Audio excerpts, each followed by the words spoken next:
are listening to Tomes of the Chaos Bard.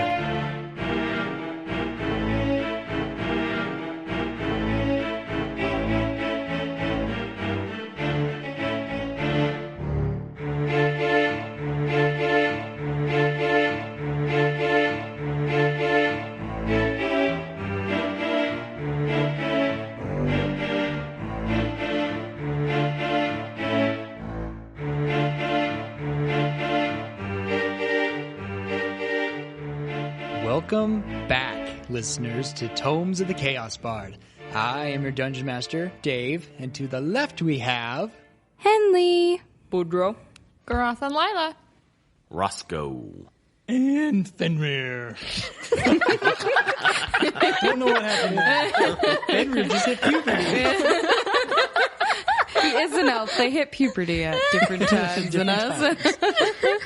Well, they live so long, they have like a couple of them, right? Number two. Going on number 2. 10 to 10 would not recommend. Okay. So, the summary from last time. You guys in Glendale. You're helping out Glendale figure out this problem that livestock has been disappearing. You find out that it's an owlbear. You take Lionel with you. Go on this little adventure. Well, you got the beast, but you lost a comrade, Lionel. You brought his body back to his wife, Veronica, and now things are set up for the funeral. We left off at the funeral. Fenrir just finished the lovely speech that he had, and then you see two. Henley, you would recognize these two as Roger Farwell and Braxton Beck. When Lionel mentioned the boys, these are his boys. These are his buddies. You see them carrying Lionel's body to the grave and lower him down in. In this scene, everybody's being solemn. Everybody's paying their respects. After a while, they start, moving around. They start burying the body. People are giving their condolences to Veronica. Henley, you notice, you look over and you see your mom, and she's kind of side-hugging this tree. You know this tree. It is a tree that, in this cemetery, it's pretty clear, and it's just headstones, but there's this one single tree. It's a young tree, maybe about 6 years old. Your mom's on kind of side-hugging it with her head leaned against it, and you have visited this tree quite often when you've been home. As you look at your mother holding the tree, you feel a gentle breeze brush across your cheek as you look at the tree and your mother. Would you, Henley, like to explain what this tree is? It's my father's gravestone, and it was planted on his grave. It was a sapling. And so it grows with him. The longer he's gone, the bigger the tree gets. Because he was a ranger, he lived in the forest. He did not want a stone on his grave. He wanted something living, a tree, to remind his family that they can grow like the forest. Thank you. Am I back yet, or am I still at the fire? Everybody's here. Okay. Yeah, everybody's there watching. Is there... But I want to go up to my mom and give her a hug. Okay. You walk up to your mom. She notices you, and she gives you a hug. And she's like, poor Veronica. You can tell your mom's emotional, because your mom's been there. Lost her husband as well. She's like, where are you and your friends staying tonight? If it's possible, could we stay with you? Oh, of course, of course. You can just take your friends whenever you're ready there. I think I'm going to take Veronica home. I think that's a good idea, Mom. Okay, so whenever you feel like it, Rowan is back watching the boys. I did not want the boys here, the twins. Probably wise. You're wise, Mom. So Whenever you feel like it, go ahead and I'll meet you at home when I can. Henley's mom, Treva, goes and gathers up Veronica. She kind of, excuses everybody else, like, okay, we're going to take Veronica back home. You do notice that the two buddies of Lionel kind of eyeing down each one of you. Because I'm guessing that you guys are all kind of standing together. Yes. Boudreaux waves. And they just kind of give you a stink eye and they turn and walk away. Yeah. Okay. What would you like to do? Well, I will go over to the group and I will say, we can stay with my family tonight. I can take you there. Since we'll be leaving in the morning, we might as well get a good night's sleep. Let's go. Okay. You guys all start heading there? Yeah. Yes. Looked like you had some different thoughts over there, Fenrir. Okay, we'll move on then. He doesn't want a repeat of when he tripped over himself asking some else about Henley's mom. Well, now I can ask him about Veronica, so Oh. No. Don't do that. Too soon. Too soon. Too soon. Okay. So you guys head over there. It is dark. You guys slowly make your way there. I summon my dancing lights so we can see the path. Perfect. You are able to make your way there. And Rowan's there. The boys are there. Before we're completely there, Okay. if I have a moment alone with Henley, may I? Yeah, sure. Go ahead. Hey, Henley, can I talk to you for a second? Yeah, Boudreaux. What is it? Oh, so I just, after what happened, About what happened? when you, died, and, Yeah, that. Okay. Mhm.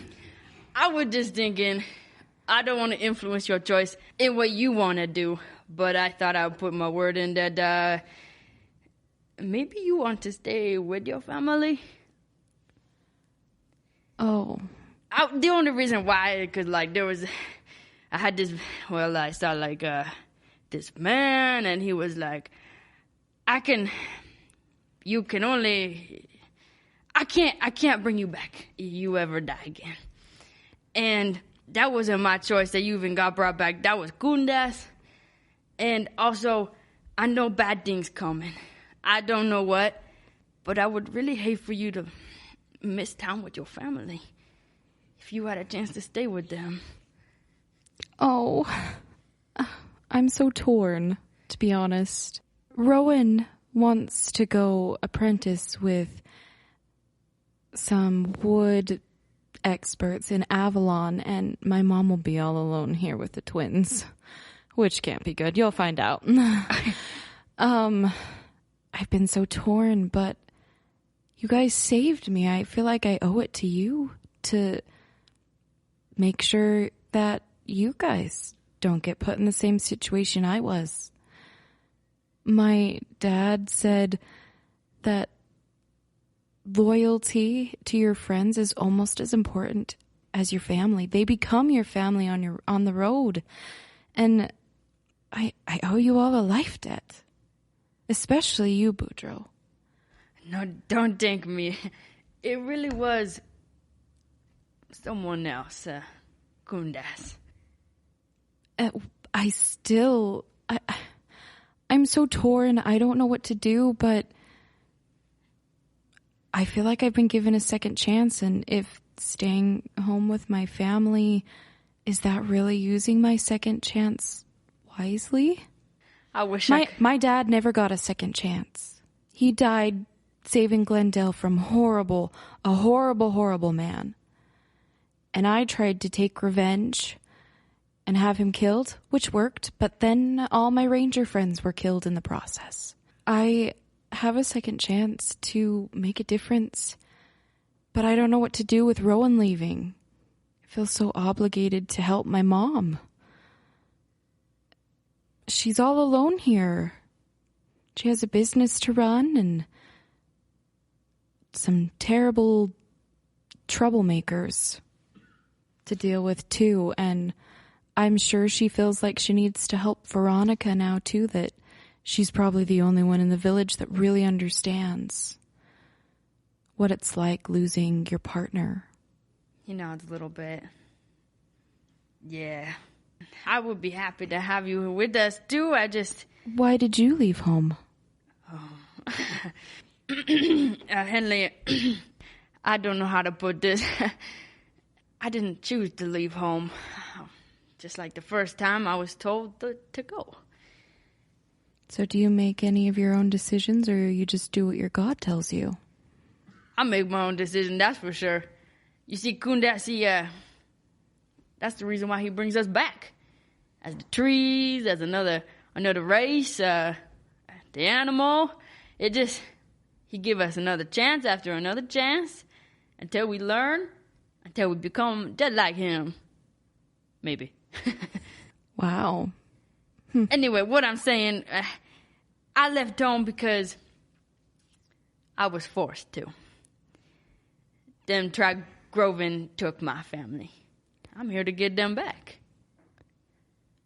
Well, sounds like you're going to need some help.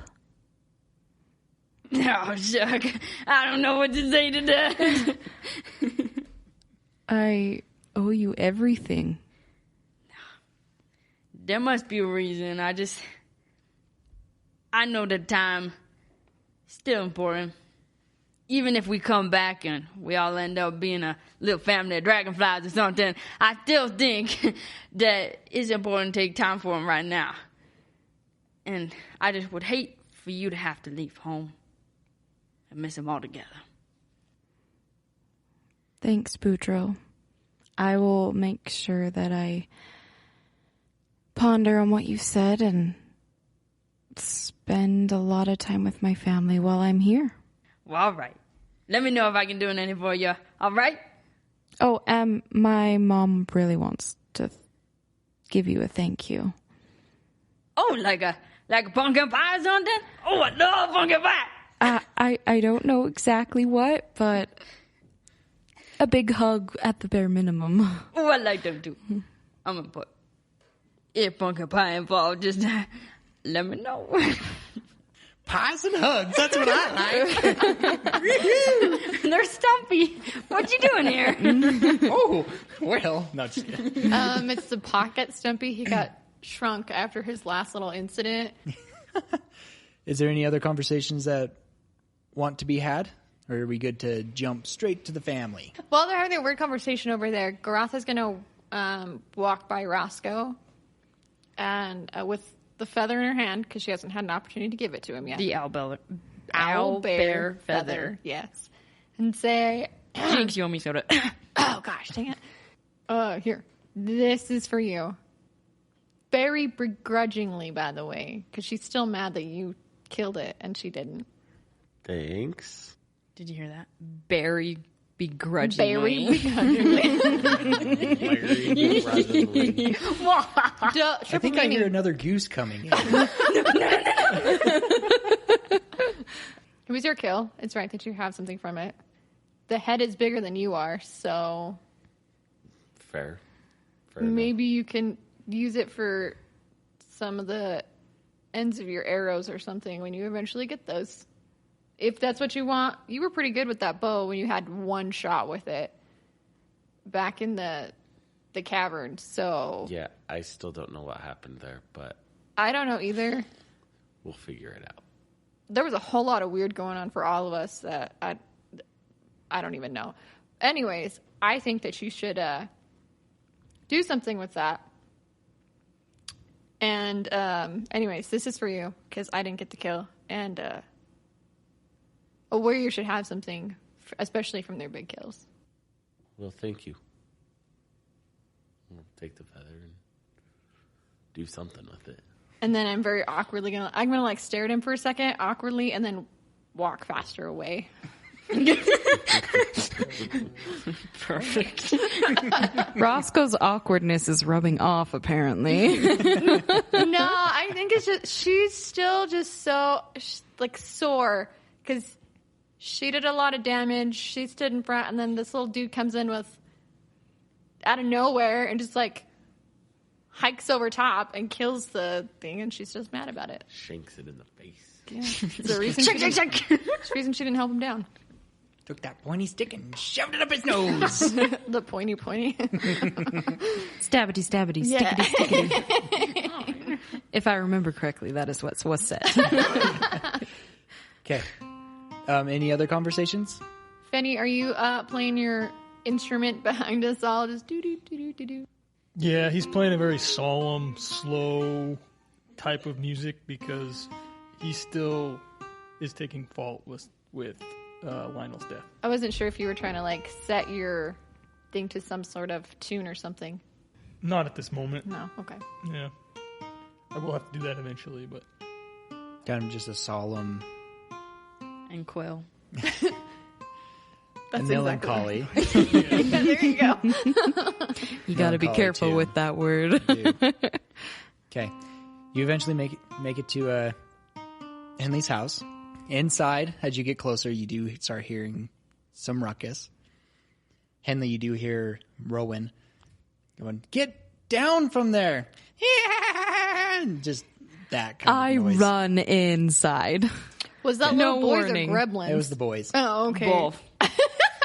They're the same thing. Boys and gremlins, they're the same thing. I still have my Don't feed them after midnight. I still have my dancing lights around me. Okay. And what do I see when I enter the house? Because I just kind of slam the door open. It's chaotic. Like you were there just earlier today, and it's pretty messy now. And you can see Rowan, he's just doesn't know what to do. He's trying to keep control, but of course he's nothing like Mom. He's not as stern as Mom. Mm-hmm. But you could tell he's trying, but he's at his wit end. And the boys are just running amok. Can I grab one? Sure, yeah. Reach out and you snag Timothy. And I give him the big sister look. Trenton, fun's over. Run! You see Trenton just book it. I'm like, Rowan, grab him. Rowan goes after him. Can you make me a dexterity saving throw? Sure. Let me get my dice Kick out. in the shin. Or in the face, depending on how she's got him. 12. Okay. You're able to see this coming. He does try and kick you in the shin, but you're able to dodge. Does he fall on his butt? He can if you let him go, because you do have a hold of it. I let him go. Okay, So he falls on his butt. He does fall on his butt. And then I scoop him up Okay. under my arm, sort of like a football. Okay, yeah, and he's squirming, he's wiggling. He's like, let me go. Okay, and Rowan is able to capture Trenton. He's like, what do you want me to do with him? Take him upstairs to his room. That's where Mom keeps them when they're trolls. Oh, come on. We'll be good. We'll help clean up. Just don't send us to bed already. The evidence proves otherwise. And I have friends that would have been really fun for you to meet. You have friends? Can we please stay up? We want to meet your friend. Ooh, Can I that walk? one looks weird. You have 5 Good minutes day, to girl. clean up the house. If it's not done in 5 minutes, you're going to bed. And I let him, I set him down. Rowan sets down Trenton, and you just see them kind of scurrying. Except they're not, And I mean actually clean. for the first couple minutes, they're, really good. But then they start getting distracted, and they start, ooh, what kind of instrument is that? Who is this? Who is Focus. this? Oh, no, just, Can I just walk, have been outside during this and just walk in with my great axe on my back and my 2 hand axes on my side and just fold my arms all stern-like? okay. Are you trying to... So more of an intimidation because Lila she's on the younger side, but she does have younger siblings and she's seen this a lot used on her. So she's like, I'm going to try it. I'm going to see if it works. Okay, perfect. Can I do that? Yeah. Do you want me to roll for anything? Yeah, go ahead and roll for intimidation. That's a 19. 19K. So as you stand right in front of the door, doing your little mom pose. Would that be a correct pose to Sure. say? With your big axe on the back. Yeah, like your you see two-sided- it peek out of the top of it. Yeah. 2 hand axes below. They kind of see you and they're like, whoa. I said keep cleaning. Okay. And they just keep, cautiously glancing at you. Anything that's near you, they have to cross Lila's path, they go around the long way to go take care of whatever they need to take care of. Boudreaux smiles at Lila and elbows her, laughing. I'm gonna giggle a little bit under my breath, but enough not to try and ruin the intimidating. Okay, it does take a little more than 5 minutes to get that mess cleaned up. But they are able to do it. And they kind of look at you like, can we stay up now? Only if you promise to fix the chicken coop tomorrow. Oh, but we're Who not big broke enough. the chicken coop? Well, Who broke it? he did. He's the one that fell through. Who instigated it? I didn't do anything. Mm-hmm. It was him. Why are you tattletelling on me? Shh. And they start scorebring back and forth. Well, as far as I see it, you two are a team. You will fix it together. I want to move And then behind her you at this can point. stay up and meet my friends. What was that, Lila? Said I want to move behind Henley at this point and just like peek around her because she's taller than I am. The boys are sitting there arguing back and forth, and then when Henley speaks, they look up and they notice you back there. Mm-hmm. And you see both of them go, jump a little bit, and they kind of like go block you, use Henley to block their vision of you. This is Lila. I scoot to the side. Timothy, Trenton, this is Lila Garotha. Hi. My name Boudreaux. This is Boudreaux. Nice to meet you. And he gets on their level and shakes their hands forcefully if they don't give it up willingly. Okay, yeah. They shake their hand, and then they're like, you stink. Not as much as you Henley think I do. There'll be a reason for that. I'll tell you later. What are you wearing? My shirt and my pants. No, what's that? Oh, that's my gator. So a gator, they're like these big little dinosaur things. I don't know what a dinosaur is, but and they like try to eat you, and they live in the water and they like come out and they're like, ah, and then I killed one. It's a long story. Me and Beaky, we were there. Anyway.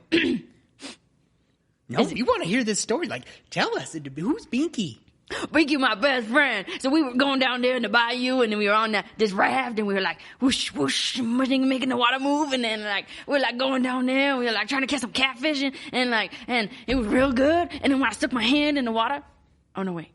Beaky stuck his hand in the water, and then it was like, water was everywhere, and then suddenly he was under the ground, and then, not the ground, the water, and then I had to go in after him, and I punched this gator in that lower part, and what's that called, honey?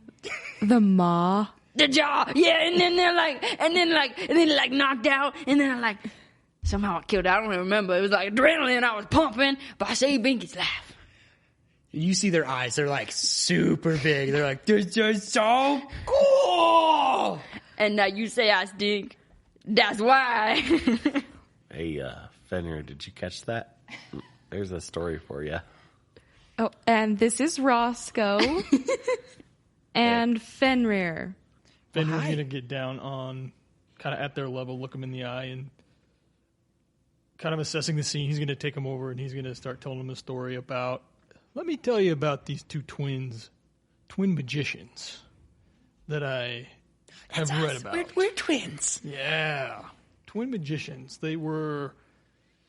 They had these telekinetic powers, and they were able to put up shields and cast spells at different enemies. Ooh, magic. And they were able to help, fortify fortify the armies in these great battles with multiple dragons and...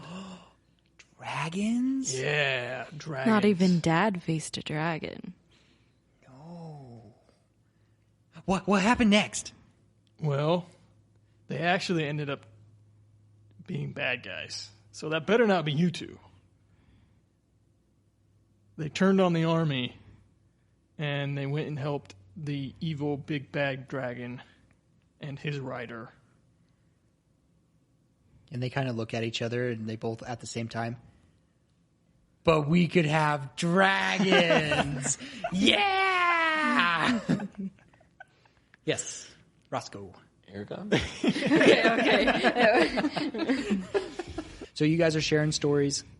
You're having those little discussions. You're having fun with the boys. Henley probably goes to the kitchen and grabs some bread and just some ration type items. I don't think there's a pie for you. I'm sorry, Boudreaux. Yeah, kind of making yourselves at home, finding places to sleep. You're making them. Rowan's I'm helping. being a gracious host while my mother is taking care of Veronica. Okay. About an hour and a half later, your mom comes home, and she sees that the twins are still up, and they're just being entertained by. I'm sure it's a mixture of everybody. Oh, probably not me. They're staying away from you, of course. Yes, they're staying away from you. Roscoe's going to make sure to get his story in there of how he saved Dracarys. Oh, yeah. Because, of course, they've never seen a Dragonborn before. So when you describe Dracarys, it's something totally new to them. It's a humanoid dragon. They think that's really cool. That turns into a wolf. I can turn into a wolf. So you guys are telling them, entertaining them. Mom comes home, and she talks to you, Henley. She's like, I was hoping the boys would have been asleep already. Sorry. We did have them clean the house. I see that. It's in better condition than I left it. But I just couldn't send them to bed. I want to spend as much time with them as I can. Does that mean you're leaving? Well,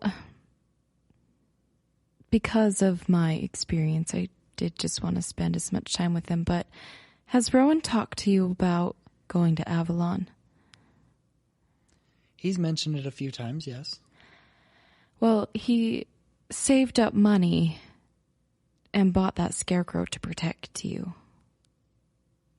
He said he made that. He told me he bought it. Did he buy it from that? Yes, I think that's... yes, a peddler of some sort. Yeah, Veronica warned us not to... Thought it was something sketchy. But... Mom, do you need me to stay here so Rowan can go? You kind of see her taken back a little bit. And she's like, where's Rowan going? He wants to get an apprenticeship in Avalonne before he's too old so that he can learn how to be a woodworker like Dad. But he's just a boy. He is, but he's 15. If he turns 16 without an apprenticeship, they won't accept him. You kind of see her look over at Rowan. Well, Rowan is watching you two because he knows what's going on. He's like, sisters hopefully got my back, you know. And he kind of like quickly looks away. And I pull out my bow. I mean, this work is impeccable. Imagine what he could do if he went under a master. In Avalonne. She takes the bow from you and she like examines it. She's like, you just kind of see her tearing up a little bit. She's like, well, I guess he's not a little boy anymore. Henley gives her mom a big hug. Mm-hmm. Like, Mom, I'm so sorry. This has got to be so hard for you. But I can stay. No, you're right. It is time for Rowan to get out to go on, if this is what he wants to do. He will. You guys where are you guys headed? We're actually headed to Avalonne as well. We're going to help Eldon escort the horses there. We could take him with us. That's what I was thinking. Because I don't want him out on the roads by himself. Oh, no. But then again, I don't want him going at all. I mean, you were around that age when we sent you off to ranger school. Yeah, I was. But it doesn't make it that much easier. I can hardly believe it. I came back and he's like so grown and mature.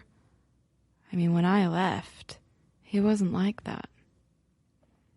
And he wants to take care of you. He spent an unreasonable amount of money on that scarecrow just so you would have some protection. Yeah, I don't think I'm going to keep that around. But, okay. Rowan, dear, can you please come here? You can see Rowan be like, really nervous, walking up, and yes, Mom. I grab his hand. She's like, your sister has talked to me, and she is heading to Avalonne, and you may go with her. However, when you get there, you need to let me know where you're staying. You need to let me know the mom list, right? Where you're staying, who you're staying with, and write a your master. letter every week. Every day. And if you miss a day, I'm coming after you. No. And you see him get like way excited. And she's like, but you need to get rid of the scarecrow. And he's like, but Mom, that thing can protect you. I don't want it here. We were warned by Veronica not to deal with it because there's something sketchy about that guy. But Mom, don't you realize that thing has protected us? She's like, what do you mean? Well, that owlbear that Henley and her friends took care of, like, they were bugging everybody else. Like, we lived right on the forest line. Everybody else on the forest line was kind of getting problems with creatures coming in and disturbing things, but we didn't deal with that. We didn't have any problems. So it works. Mom thinks, and she's like, well, that may be true, but we don't know what this is. Mom, I'd feel a lot better leaving if it stayed. I mean, I don't think it necessarily has to be out in the open. You could store it somewhere, but I bought it for you, Mom. And I really think it will protect you, and it has protected us. All right. Well, I guess it's fine where it's at, but anyways, you've got a lot of packing to do. Yes. Thank you, Henley. Thanks, Mom. And she gives him a big hug, and they go off. Remember, you have to write her every day. Okay. He storms up, runs up the stairs to his bedroom. Okay, is there anything else particular that you guys want to do, or we can go straight to morning? Yeah, I'm in bed already. I sleep with the twins. Okay. Fenrir, after his 4 hours of rest, is going to go out to the chicken coop and try to fix it up. Aww. Let's see. Future son-in-law. Just kidding. Whoa. I've got my eyes on Silenor already. Yeah, it's that elf, remember? Yeah. So are you trying to do it quietly, of course, because it's kind of in the middle of the night? I'm going to try to do it quietly because it's super... And actually, I'll probably do that, after my first 4 hours are done, and then I'll try to do it. So it's probably 4 or 5 in the morning. All right, go ahead and roll me a stealth check and a sleight of hand check. I want to see how quiet you're doing it and how nimble and productive you're doing it. He's timing it to Boudreaux's snores. So it's like... So stealth was unnatural 20. Nice. And what was the other one? Sleight of hand. Sleight of hand was 15. Then the morning comes. Doo-doo-doo. Can I be the first one awake and go looking for him and just see what I can do to help him? Yeah, sure. Okay. Well, he's got it. I do that. He's got it pretty well done. The roof's pretty much on. It's just a matter of getting kind of hay and straw up there to finish it off. And Fenrir's going to leave the hay and stuff, and he's going to make the twins do it in the morning. Okay. So there was If a that's little about bit. where I'm at, then I'm going to stop. Okay. There was a little bit of stuff that Lila was able to help him finish up, but they can leave a little bit for the boys. Mom gets up and she starts cooking this big meal for everybody. There's some meat frying and some eggs. Get some bread going. You guys get ready for a nice meal. Henley's mom, of course, after you guys get ready, settle down, and you guys are all eating at a table. The boys are, being the boys. Can I do something really quick? Oh, yeah, go ahead. Before Henley comes downstairs, where does Mom keep the bow? Her dad's bow. Is it on the mantle or in her room? She's going to switch it out. She switch it out. No. There's a chest at the end of the bed that your dad made her for their first year anniversary. Okay. She keeps it in there. Okay. Henley pulls it out and just holds it and says, "Dad, I won't let you down." And then that's before she comes downstairs. She does that. She'd take her own bow out and compare them and be like, yep, well, really? It's like, No, she doesn't. Switch But it was just like a piece of her dad, so she puts it back in there and then goes downstairs. It smells good in here. Oh, wait, yes. wait. Come, Boudreaux. It's time to eat. No, were you done? I was going to help you. Well, you just slept through the whole thing. Can you go gather up your friends, and so we can all eat together? That's not. I mean, yeah. Hurry up! Food's getting cold. All right. And that's when Henley comes downstairs. Okay, so you're able to gather everybody together. You're all sitting there, and Henley's mom says, "I would just like to thank you all for."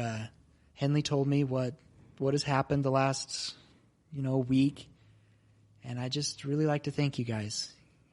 It's nice to know that my little girl has some good friends and that take care of each other. So, thank you. And I hope your travels to Avalonne are good and productive. What exactly are you going to Avalonne for? We've just got some business for Hayden's Hollow that we got to take care of that sent us out that way. Oh, yeah, Henley told me a little bit about that place. Is that place a little more calm than it used to be? Yeah, it's getting better. People are, coming in and staying because they want to now. So we just want to make sure that they're taken care of. So we've got some business out there that we got to go take care of and see what happens. I'm glad. That place seemed very, very dear to Henley. It was. Well, eat up. You guys got a long journey ahead of you before you head out. And I can always make more food, so don't be shy. Rowan, are you ready to go? Yeah, yes, I'm all ready. Okay. You find him chewing his food and talking with his mouth full. Yep, just whenever you tell me, I'm ready to go. I don't have a horse for you. You can ride with me. Or you could ride on the back of donkey with me. I'm okay. Or honestly, Sugar, you could probably ride with me. I'm the shortest one here, and I have the biggest horse. What kind of horse do you have? Clydesdale.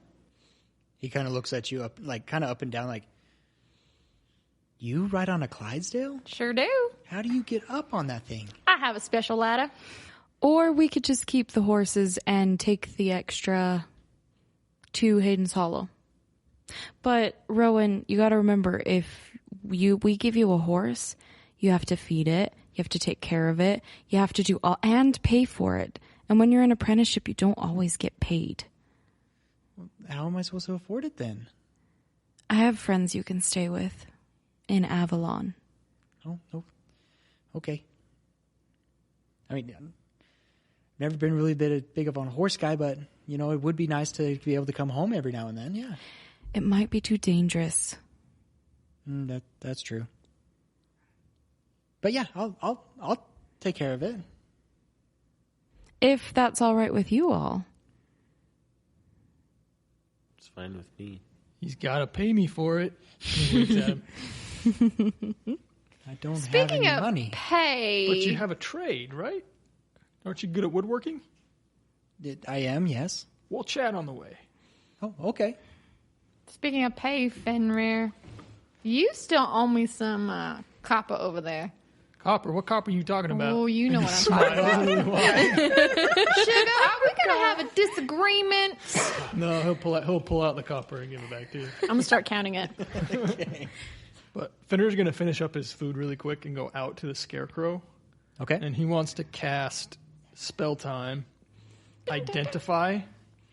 Okay. It says you choose one object that you must touch throughout the casting of the spell. If it is a magic item or some other magic-imbued object, you learn its properties and how to use them, whether it requires attunement to use, and how many charges it has, if any. You learn whether any spells are affecting the item and what they are. If the item was created by a spell, you learn which spell created it. And he's mainly just looking to make sure that it's a safe item to be around, not only like Henley's mom, but the twins. And because if it does kind of protect and it was kind of fishy, he's assuming there's going to be some sort of magic imbued with that. Okay. Dave wasn't ready for this. I have the basic idea what it is, but that identify spell reveals a lot more that I didn't plan for. If you just want to tell me what you know. Okay. I saw a guilty smile. It's necromancy. Okay. So as you cast Your hope identify, destroy. you get this feeling of darkness from it. You do know that there has been a spell cast upon it.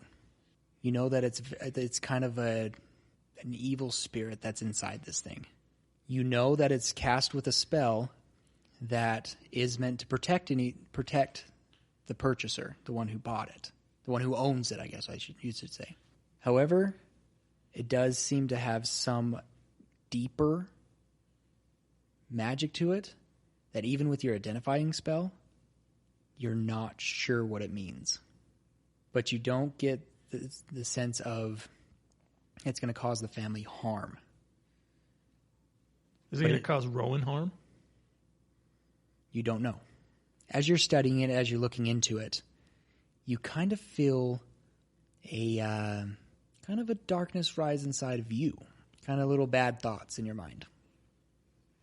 Some little ones.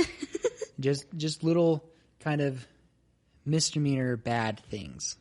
And the longer that you look at it and that you study it, the more those thoughts escalate. Maybe that's to why worse things. Trenton and Timothy are such troublemakers. Nah, I think that's just who they are. Please continue. Henley would know that they're been a little more rambunctious.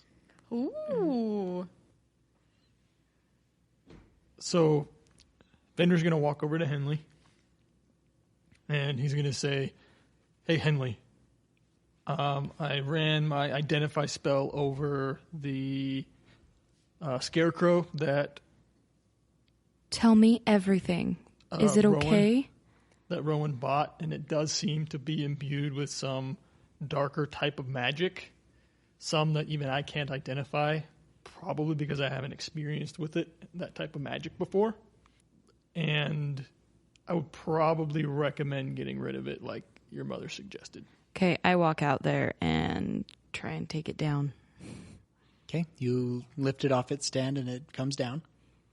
And I firebolt it. You firebolt it. And of course it's stuffed with hay and things. It looks like a kind of a normal scarecrow. As you do touch it, you do get kind of that same sense that he was telling you. And you set it on the ground and you firebolt it. And the flames seem to take. Then they disappear. I firebolt it again. Same thing. It won't light on fire. After I see Henley walk out, I'll go over to, Boudreaux, Lila Garata, and Roscoe and just tell them the same thing. Hey, Henley's out there destroying that. There's some dark magic imbued with this scarecrow. So I'll wander over, just as she's starting to firebolt it and just kind of watch and assess. Henley, what you thinking? It won't light on fire. I have no idea how to destroy this thing. You're not the owner, right? Rowan! He's not going to do anything. He might if he sees this. Might I recognize any of this magic? Does Boudreaux want to go investigate? Boudreaux does. And have Boudreaux roll me a Arcana check. Dun, dun, See dun. what you're sensing. 15. 15. So from down in the swamp, you know there's quite a few dark magic users down there. And you've witnessed some of their magics and kind of the creatures they've made and things like that. This magic feels very similar to those kind of magics. And might I know how to destroy this magic? From experience, etc. You do know that once a creation is like created like that it is very loyal to its owner. And so would I know the owner to be the one it was sold to or the one that made it? You're unfamiliar about that part. Okay. Where does the ownership go? You're not sure. Because you know the one who creates it, it's loyal to that guy. However, you don't know if it's sold or traded or whatever. Does it transfer that loyalty? That's something you don't know. Okay. Well, whatever this is dark magic. It's bad mojo. It's probably not good. But you probably it sticks with the owner. And I don't know if that owner be the one that made it or the one that was sold to. We probably need to do something with the owner. I'm not sure how to destroy it, though.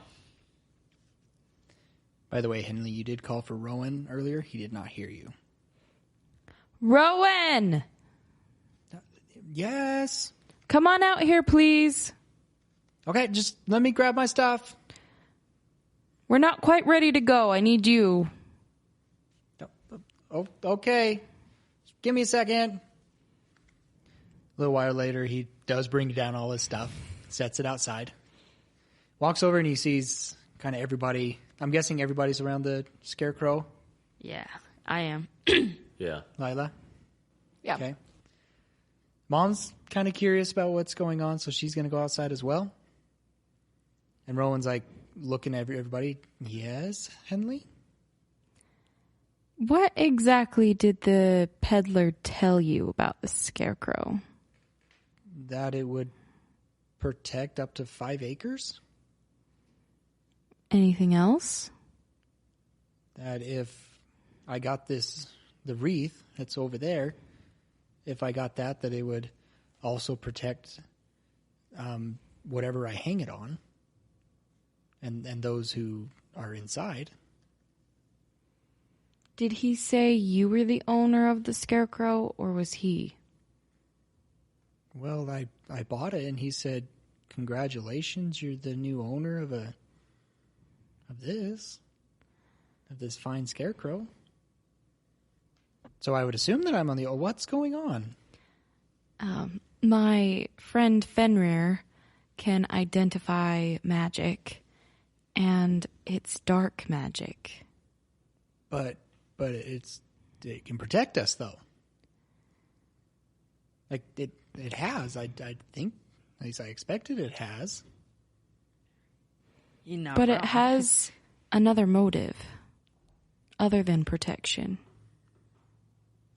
It's a deeper motive that I'm not sure of. But you said there's a wreath? Yeah, it's over there hanging on the side of the house. And we have to come back through here on our way back to Hayden's Hollow, correct? Or no?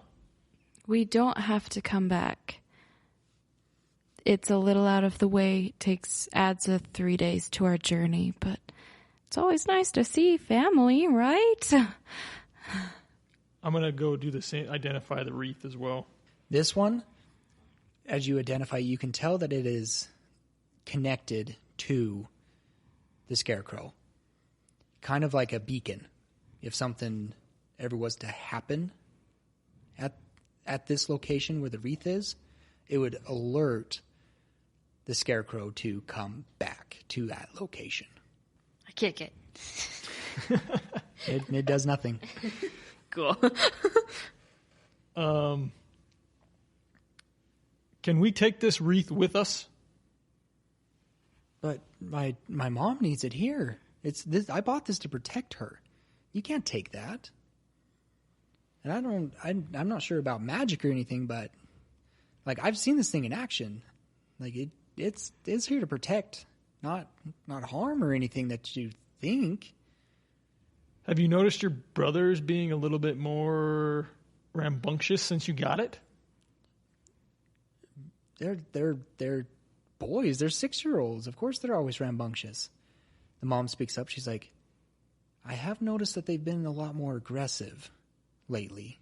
Do you think it's part of this? I do. That's a good idea. I do think they're related. And I think we should take them both with us to Avalonne.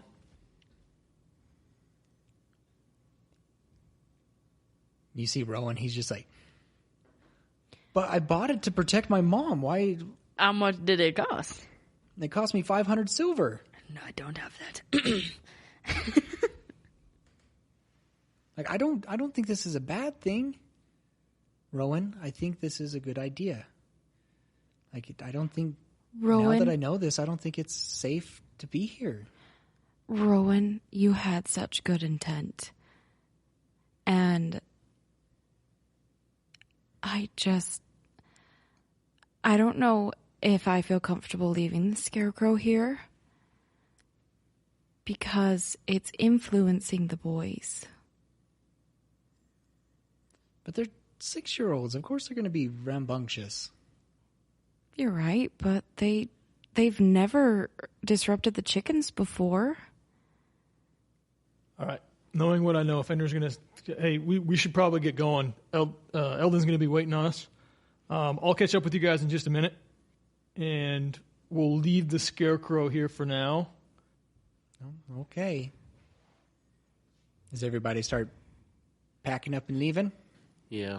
Okay. I say goodbye to the boys. Tell them to thank Fenrir for fixing the coop, but that they are in charge of putting the straw on top. And I give my mom a big hug and, Mom, I love you. I love you too.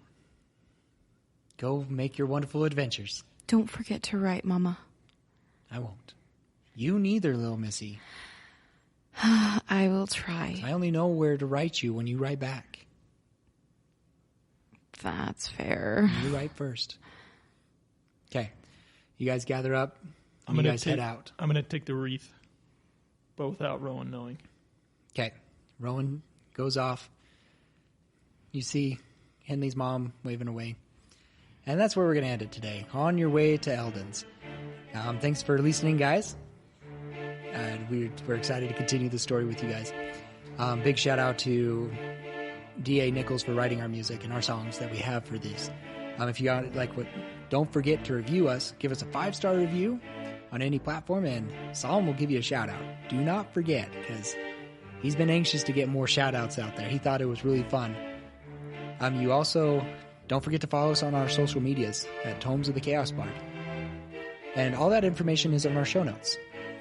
So, thanks for listening. I am your Dungeon Master, Dave, and to the right we have... Fenrir. Roscoe. Lila and Grotha. Bodo. And Henley. And remember to follow us next time as we unroll the scroll to tell the tale. Bye!